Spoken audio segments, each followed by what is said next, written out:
Some questions? Yes, sir. Peter McCarthy, Mr. Banks posed his questions for Speaker Pelosi.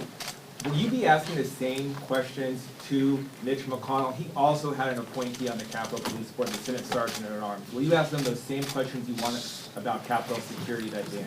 Yes, because we want to get to the bottom of why this Capitol was so ill-prepared. There's reports that was offered National Guard as early as January 2nd. We do not know why they weren't here. I've seen intel reporting after this. It watched that the crowd got out of control. People were warned ahead of time. They were offering of a National Guard. We'd like to know to the bottom of why they weren't there. Jonathan, how are you? Thank you. Can you just clarify something? Do you believe that Joe Biden was the legitimate victor of the 2020 election? And do you believe that Donald Trump is just flat wrong when he says the election was stolen? Look, we've answered this question a long time. Joe Biden is the president. I think you can look that there's a lot of problems still within the election process. They just arrested a former Democratic congressman just the other, was it yesterday in Pennsylvania and Philadelphia? And as we find a lot more information out there, we want to make sure more people have the ability to vote and that it's as secure and with the election where we go. Yes, ma'am. That wasn't my question. Yeah, your question. Your question was in the White House. Was it legitimate? Is Donald Trump wrong when he says the election was stolen? You know, Jonathan, we talked about this a long time. I've already answered that question. Thank you. What was the answer? Is Donald Thank you. Trump We'll move on now. wrong when he Thank says you the very much. election was stolen. Thank you very That's the much. basis of this. Thank you. So you won't answer that. Jonathan, I've answered it numerous times. I know you have a microphone. I know what you want to do. I've already answered the questions with you many times. Is he wrong when he says the Thank election you was for your stolen? time. Go right ahead. Can I get a show of hands on the stage who plans to watch the hearing tonight? Does anyone? Yes, sir. Yes, Minority Leader McCarthy. Does the committee have, do your members have any idea of when your alternative report will actually come out? And if any other and how many people are actually cooperating with Mr. Banks's alternative investigation? So if you're asking if we've already have on Amazon for people to purchase the report and the date.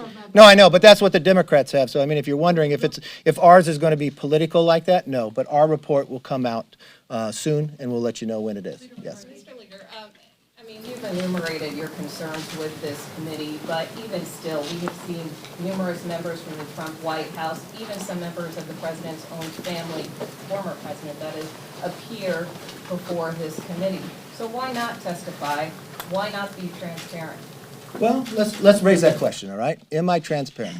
So the committee asked if I would come talk to them. So I sent them a letter to ask what they want to talk about. They never responded. What they said publicly went out there, they said they wanted to talk about my conversation with the president on January 6th. So on January 6th, when I had that conversation with the president, I then went on 3 networks. One with, I think I was even with you, Jonathan. I had a longer discussion with the American public than my conversation with the president. So there was nothing to be added. To go about, and then the argument of whether you could subpoena members themselves, it purely looks to me like it's political. We sent a letter back, raised a lot of questions about this. Because the first hand that you'd have to realize is, if you go to Quinn Watkins, the Supreme Court has told the Congress about the separations of power. Does the committee have a legitimate legislative purpose? Yes, but we have a separation of powers. The legitimate legislative purpose would be exactly what the Senate bipartisan committee did. They believe they want to be like an attorney general or something. That's why it's done. The committee was passed the rule by Congress to say it would have 13 members. It does not have 13 members. The committee said that they could either have you come in or write you questions. We said we'd answer. They would not do that. The committee says in the setup that they would confer with the ranking member. There is no ranking member because I have not appointed anyone. So there are so many bases of why this political committee does not have a true standing and the basis of where they're going. Think about this for one moment. They hire somebody from ABC who withheld information about Epstein. They knew it and they still hired it. Are they using taxpayer money for that? They set up watching parties where they give free ice cream. Who's paying for that? The DCCC? They pick prime time when gasoline has doubled since the president's been in. Inflation we have not seen in 41 years. You're flying in goat milk from Australia to try to feed the American babies. Will they bring any of that up? No, it's a political-driven committee. They already have the date set on Amazon to buy it now. Why did they prolong it? Why do they pick daylight? Why are they picking before the election? It's the only thing they have when the American people are hungry to solve so many other problems. Yes, ma'am. Mr. Leader, on guns. Yes. There was some heartbreaking testimony yesterday and the day before from families who have suffered devastating losses in the past couple of weeks alone in Washington, as you know. And you and many members here advocated for more school safety funding, hardening of schools, looking at mental health. That seems to be something that everyone is talking about. In the Senate, in addition to that, though, there is conversation about what to do to figure out who in this kind of profile that we see of young men especially, how you can figure out who might act violently, how you can flag that. Yeah. Can you talk to me about your thinking on whether incentives for red flag laws could be helpful in that, and what that could look like, including your due process concerns? I know you have those, but is there any kind of red flag incentive that you think would be helpful? And I ask this because families are looking for something more. They agree with what you're saying on schools and mental health, but they want more than that. And what are you willing to do I don't think, more than that? I just don't think family. I have a family too. I think everybody in America wants this. I think the devastation we're seeing is horrendous. I actually wish the House would do exactly what the Senate, to sit down and have a discussion. We were back in session on Tuesday at 6:30 and we voted on bills on Wednesday. It's the same thing like the committee. It was a political show. Why would you bring up a red flag bill and not bring anything about due process? And look, don't think it's from Republicans. I was watching Tulsi Gabbard a minute ago on television talking about this as well, who was a Democrat nominee for president.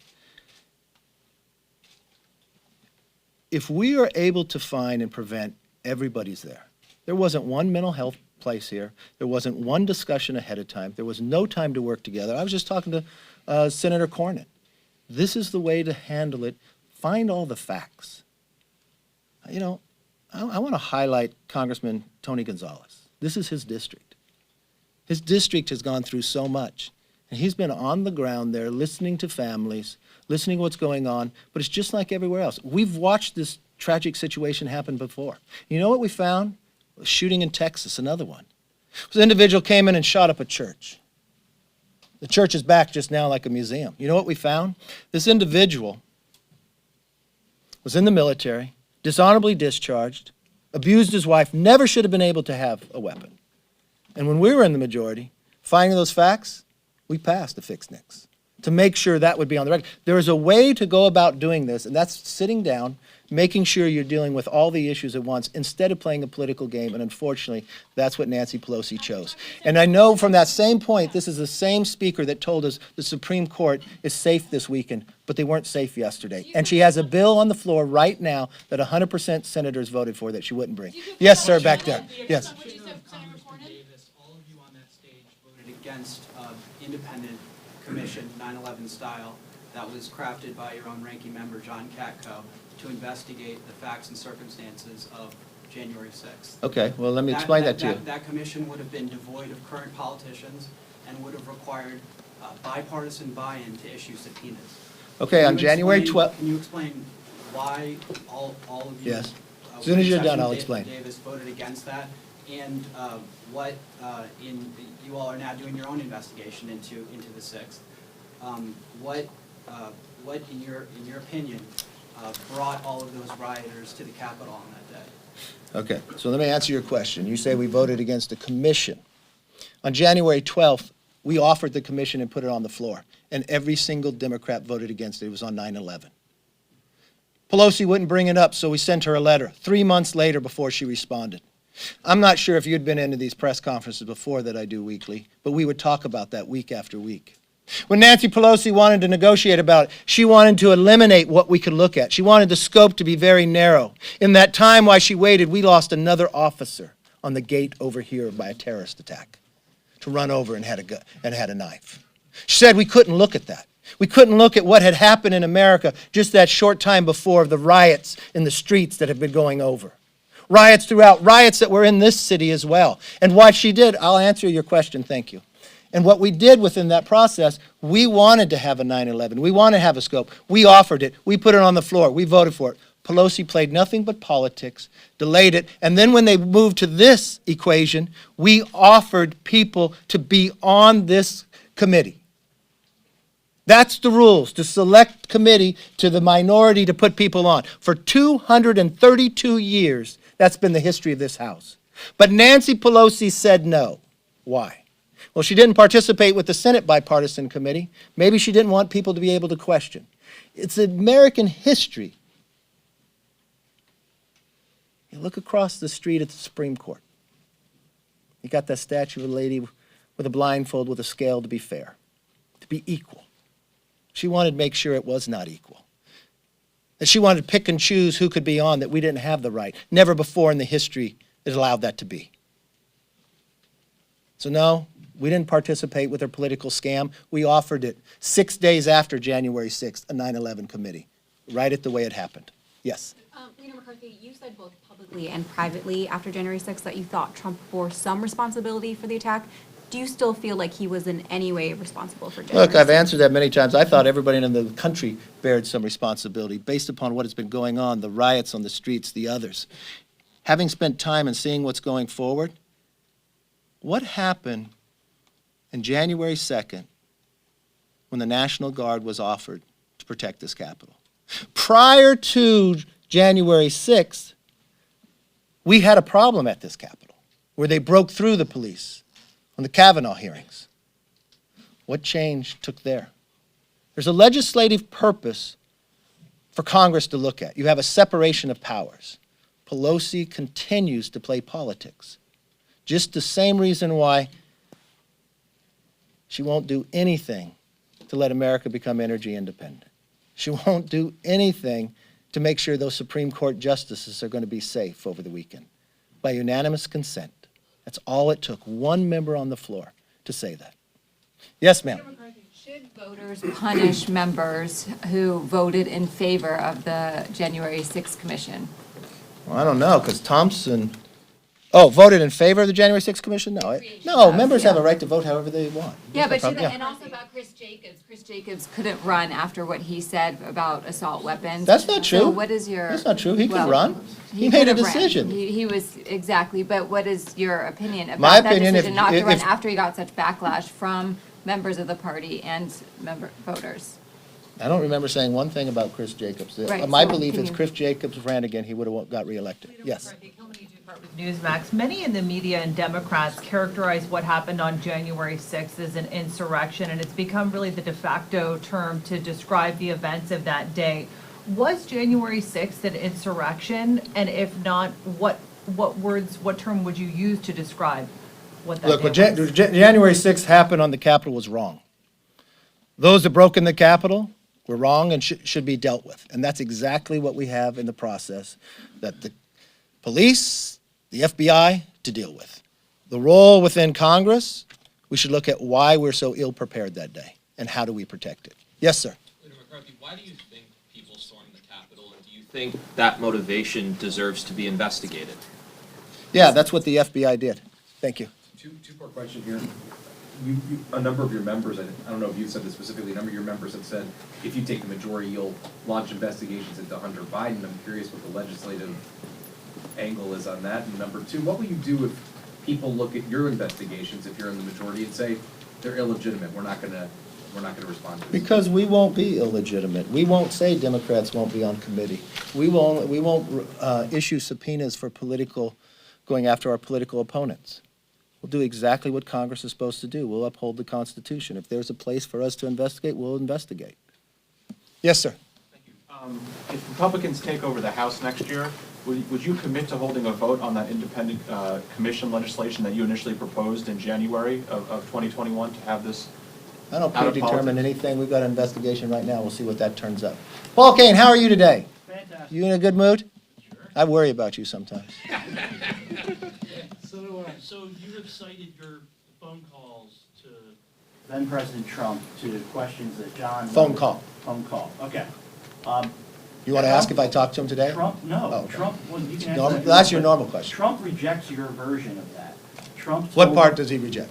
He told the authors, Jonathan Martin and Alex Burns, that there was no angry call at all, and that your description of the call that was on air and that you've told other members was wrong. And they asked, why would he mischaracterize the phone call? And he told them on the record in an interview, inferiority complex. Who was right? I don't know. Do you think Trump I have or an you? inferiority complex? I don't know. But I don't he know. thinks you do. I don't know. Could be. Who else?